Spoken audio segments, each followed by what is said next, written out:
The first thing you're going to do is pull the clay out of your bags. What we're going to do is we're going to make 2 identical sized spheres of clay.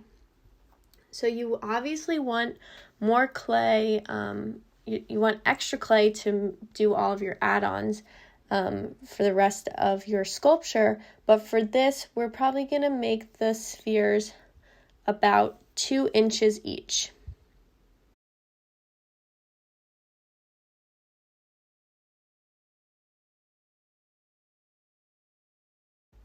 You want to roll around the clay in your hands to create the sphere. You can do this on a tabletop as well, but it's easier if you do it in your hands and create that perfect sphere. We are going to repeat this process again to create the second sphere.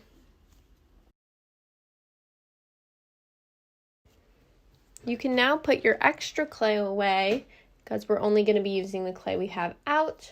And you can use your tabletop to smooth out the spheres.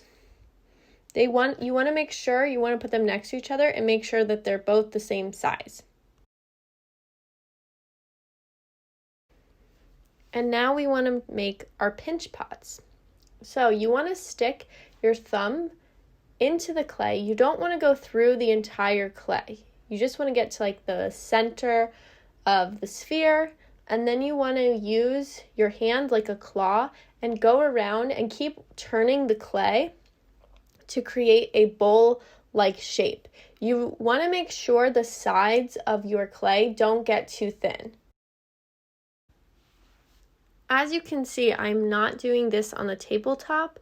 I'm keeping these both in my hands because my left hand actually helps create the bowl shape as well.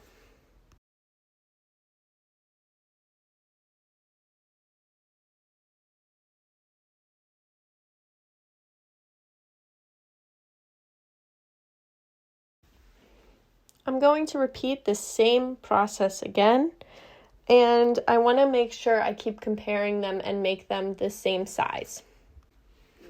It's really important that the openings of the 2 pinch pots are the same size. The openings kind of fit together, and you can see me comparing them. For the next bit of this, you're going to need some of the tools that you got in your kits. So get out that wooden pointy skewer, and you also need a glass of water. You are going to go around both of the tops of the pinch pots, creating those cross-hatching points.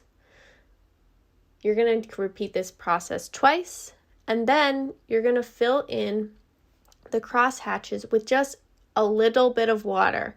You just need to dip your finger in the water. You don't need your clay to be drenched. You just need a little bit of water, and you want to fill those in. You want to repeat this process, and then you want to stick the clay together. Then you want to take your thumb and you want to smooth out that seal.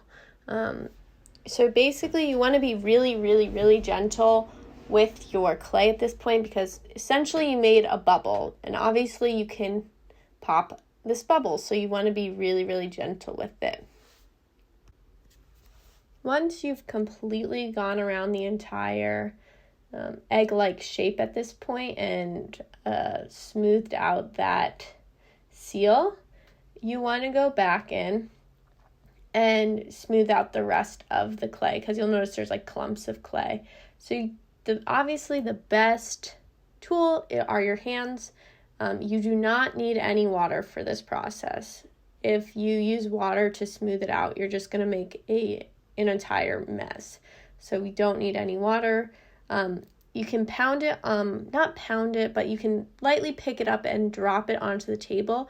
It kind of helps smooth it out. Again, you want to be really gentle with your clay.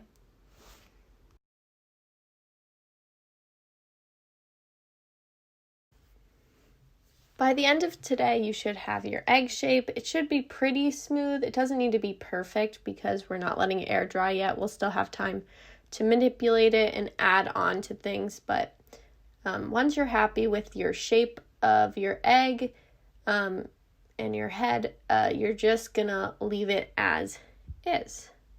And then we'll be ready for next class, which we'll start to add on our features.